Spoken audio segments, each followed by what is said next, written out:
이 장은 그러므로 우리가 들은 것에 더욱 유념하도록, 그러므로 우리가 들은 것은 1장을 이야기하는 거예요. 예수님은 선지자보다 훨씬 우월하신 분이고 예수님은 천사들보다 훨씬 우월한 존재라. 이것을 이제 전제로 하면서 2장의 말씀이 이어지고 있습니다. 1절부터 4절까지 말씀 속에는 2절 보면 천사들을 통하여 하신 말씀하고 천사들을 통하여 하신 말씀이라고 하는 것은 시내산에 하나님이 내려오셔서 언약을 맺으셨거든요. 그런데 하나님이 시내산에 강림할 때 1만 천사들이 하나님을 수종들어 함께 내려왔단 말이에요. 그래서 유대인들은 천사가 하나님께서 모세를 통해서 율법을 주셨는데 그 사이에 천사가 있었다라고 믿고 있는 거예요. 그래서 때로는 천사가 전해준 율법 이렇게 표현을 하기도 합니다. 모세를 통해 천사를 통해 주어진 구약의 율법을 지키지 않으면 어떻게 돼요? 하나님의 심판과 진노를 받을 수밖에 없어요.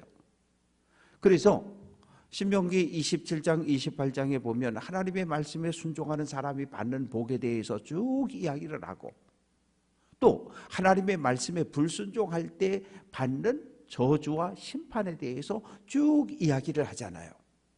그런데 3절 우리가 이같이 큰 구원을 등한히 여기면, 여기서 말하는 큰 구원이라고 하는 것은 모세를 통해 주어진 구약의 율법도 지키지 않으면 하나님의 심판을 받게 되는데, 하나님의 아들 메시아이신 예수님이 주신 말씀, 예수님의 가르침을 따라 살지 않으면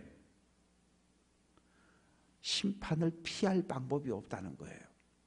그러니까 오늘 우리는 하나님께서 모세를 통해 주신 구약의 말씀을 가지고 있고 또 예수님이 이 땅에 내려오셔서 직접 우리에게 제자들에게 가르쳐 주신 신약 성경 사복음서를 가지고 있고 또 사도 바울을 비롯한 사도들의 서신을 가지고 있어요.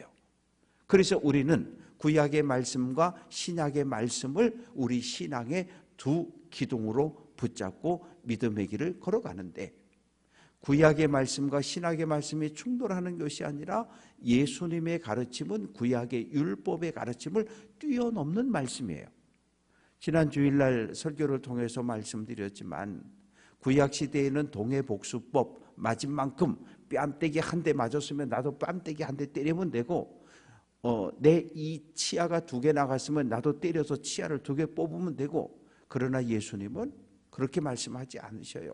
오른쪽 뺨을 때리거든 에이 왼쪽도 때리라고 돌려대라는 거예요. 저항하지 말라는 거예요. 왜? 악한 자에게 동일한 악으로 대하게 되면 나도 죄의 악에 사로잡힌 삶을 살아갈 수밖에 없다는 거예요. 그러니까 세상 사람들은 오른쪽 뺨 때리면 오른쪽 뺨 때리고 왼쪽 때리면 왼쪽 때리지만 예수의 제자된 우리들은 그런 삶을 살면 안 된다는 거예요. 왜? 교회 공동체 안에 들어와 살면서 교회 밖에 세상 사람들과 동일한 가치와 동일한 생각을 가지고 살아가면 교회는 하나님의 거룩한 공동체가 아니라 또 하나의 세상일 뿐이라는 거예요. 그래서 예수의 제자들은 그렇게 살면 안 된다. 그래서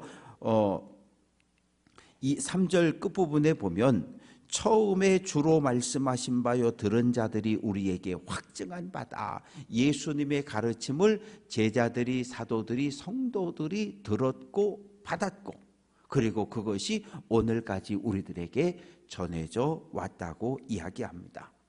하나님의 역할도 있습니다. 4절 말씀 보면 하나님께서도 표적과 기사, 능력 그리고 필요에 따라서 성령의 은사들을 선물로 나누어 주셨다고 이야기합니다.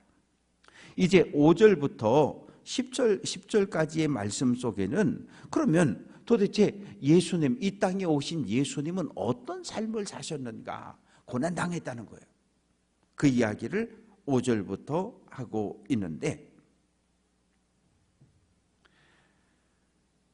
예수님이 이 땅에 오신 목적은 6절 말씀을 보면 이 유대교는 천사를 숭배의 대상으로 올려놓고 있었지만 지금 히브리서 기자는 아니라는 거예요. 천사는 1장 14절 말씀처럼 섬기는 존재, 섬기는, 하나님을 섬기고 예수님을 섬기고 성령을 섬기는 심부름꾼이지 절대로 섬김을 받을 대상이 아니라고 선언을 하면서 6절 말씀 속에서 사람이 무엇이기에 주께서 그를 생각하고 인자가 무엇이기에 주께서 그를 돌보시나이까. 이 말씀은 시편 8편 4절부터 6절까지의 말씀을 인용하고 있는 거예요. 그러니까 하나님은 언제나 이렇게 도움을 주려고 사람을 살펴보고 계신다는 거예요. 애굽에서 고통당하는 야곱의 후손들을 하늘에서 하나님께서 보시고 계셨던 거거든요.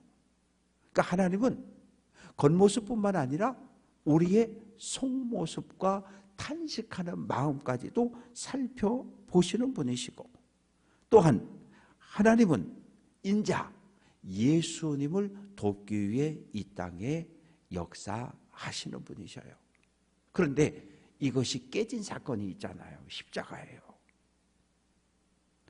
예수님께서 하늘 아버지께 기도하면 곧바로 응답하셨단 말이에요.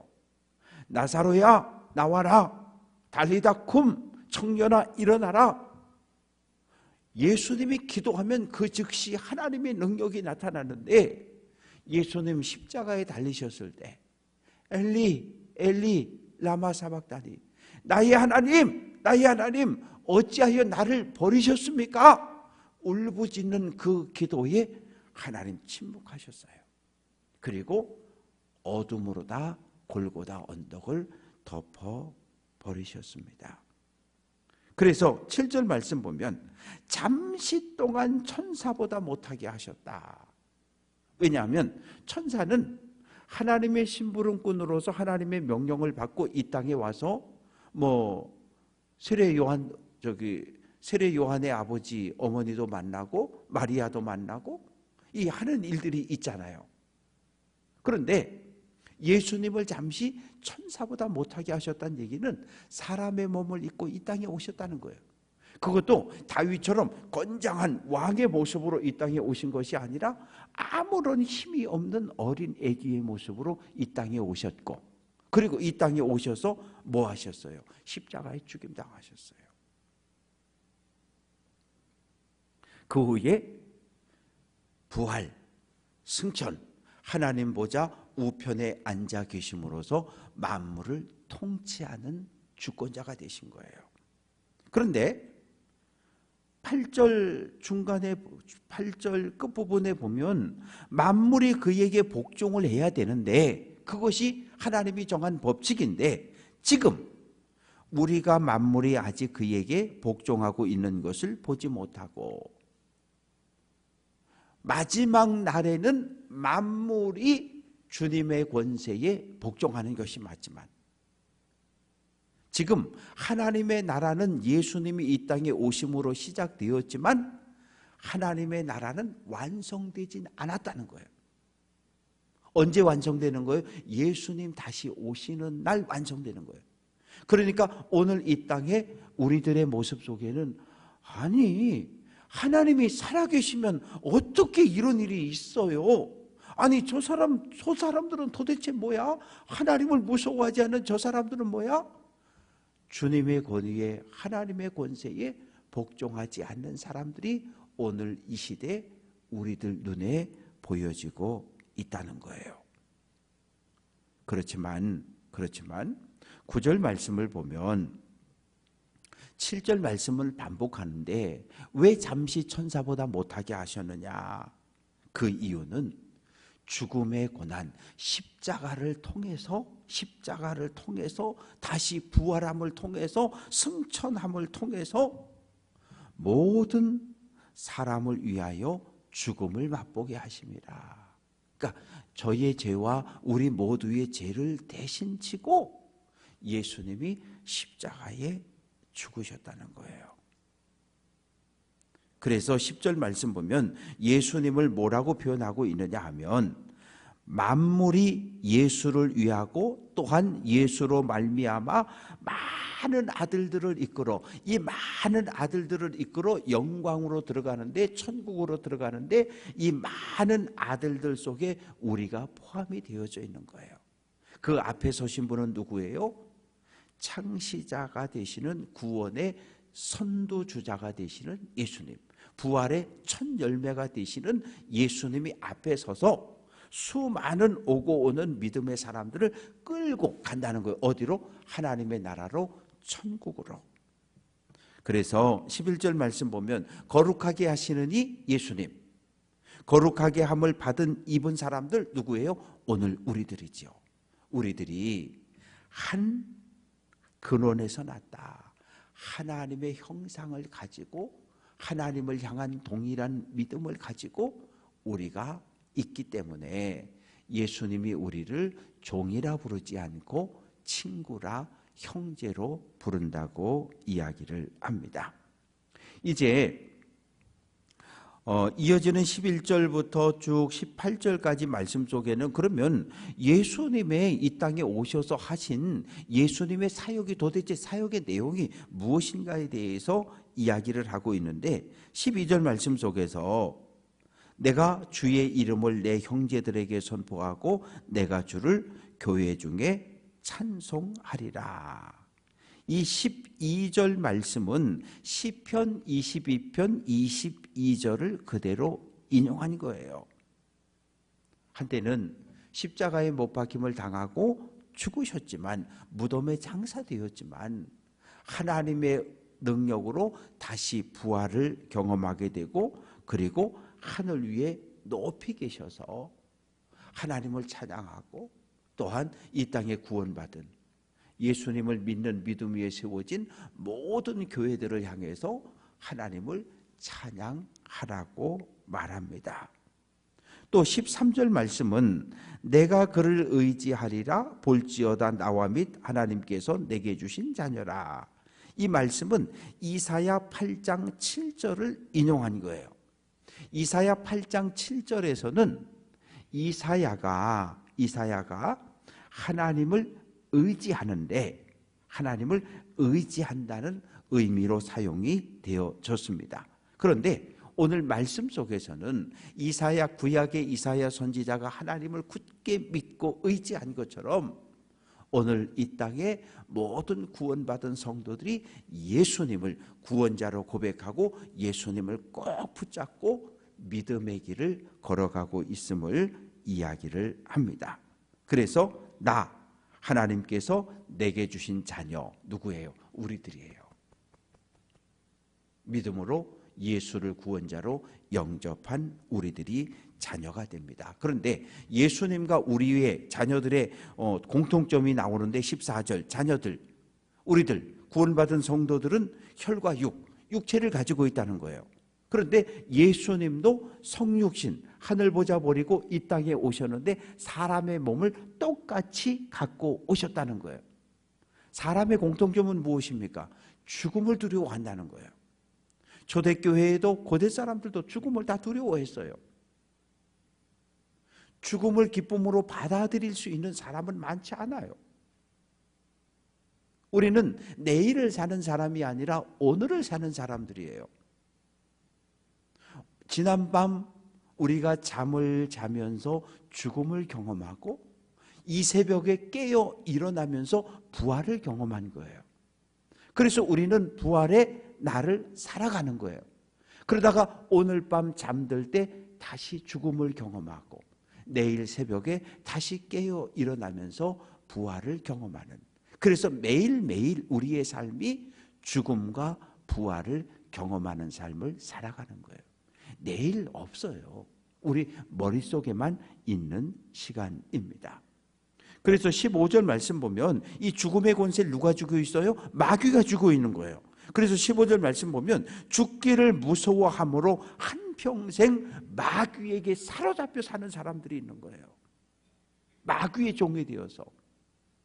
우리도 예수 믿기 전에는 마귀의 통치를 받는 마귀의 백성이었고 죄에 매여 죽음의 두려움에 덜덜덜 떨며 살았어요. 왜? 죄의 삭은 죽음이거든요. 613개 율법 중에 하나만 지키지 못해도 율법은 너 죄인이야 라고 정죄하고, 죄의 마지막은 죽음이기 때문에 우리는 두려워 떨며 살았어요. 그런데 하나님께서 우리에게 은혜를 베풀어 주셨는데 우리를 번쩍 들어서 예수 그리스도의 피로 씌워서, 그리고 우리를 하나님의 거룩한 백성으로 신분을 바꿔주신 거예요. 그러면 이제 오늘 우리는 더 이상 죽음을, 더 이상 마귀를, 더 이상 사탄을 두려워하며 살아갈 이유가 없어요. 믿음의 사람들은 삶과 죽음을 나누지 않아요. 하나입니다.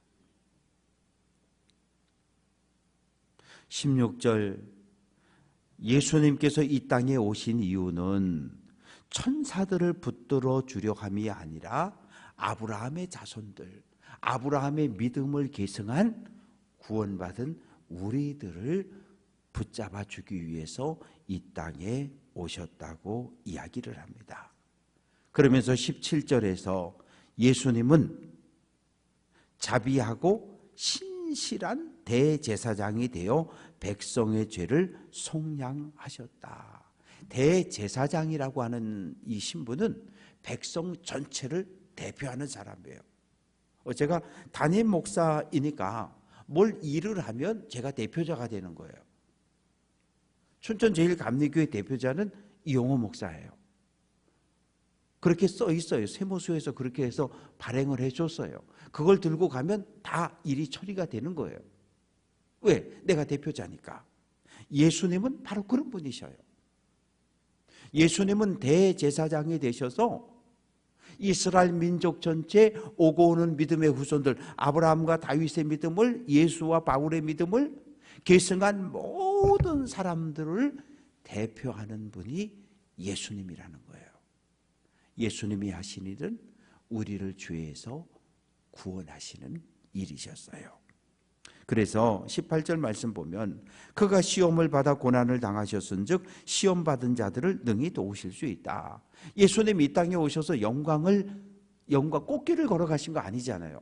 왕궁에서 태어나서 왕자로 이렇게 대접받으면서 이렇게 살다가 하나님의 아들이 되고, 그리고 천수를 누리다가 부자로 살다가 권세를 누리다가 그렇게 올라가신 분 아니잖아요.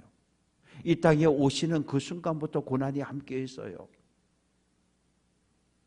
헤롯 대왕이 죽이려고 칼을 들고 군사들을 보내서 애굽으로 도망쳐야 했고, 그리고 이제 사역을 시작하니까 유대교가, 바리새인이, 사두개인이, 율법학자가, 서기관이 계속해서 예수님을 공격하고 시험하고, 결국은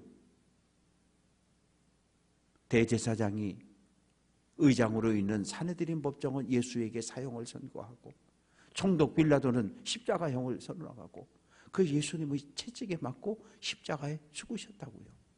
예수님은 이 땅에 오셔서 배고픔도 하셨고 슬픔도 하셨어요. 아들을 잃고 비틀거리며 걸어오는 과부의 어깨를 다독거리면서 울지 말라고 위로하셨던 분이고, 수많은 고통당하는 이웃들, 사람들을 바라보며 그 아픔을 그대로 느끼셨던 분이셔요. 그래서 예수님이 오늘 우리가 경험하는 희로애락의 모든 고통들을 다 먼저 겪으셨기 때문에 예수님은 시험 맞는, 고통당하고 탄식당하는 우리들의 마음을 위로해 주실 수 있는 분이라는 거예요. 말씀을 정리해 봅니다. 구약의 율법을 지키지 않으면 하나님의 심판을 받아요. 예수님의 말씀을, 복음을 따르지 않으면 우리도 하나님의 심판을 피할 수 없어요. 예수님이 사람의 몸을 입고 이 땅에 오신 이유는 우리를 죄를 짓고 사망의 권세에 붙잡혀 날마다 죽음의 공포와 두려움에 떨고 있는 우리를 구원하기 위해서 이 땅에 오셨고, 십자가와 부활을 통해서 그 일을 성취하신 분이 예수님이셔요. 그래서 예수님이 오늘 우리의 구원자가 되시고 주권자가 되시고 우리의 영원한 대제사장이 되십니다. 이 새벽 깨어 일어남으로 부활의 새 아침을 경험했는데 오늘 한 날도 부활의 주님과 함께 행복하고 힘찬 믿음의 길을 잘 달려낼 수 있는 귀한 성도들 될 수 있기를 주님의 이름으로 축원합니다.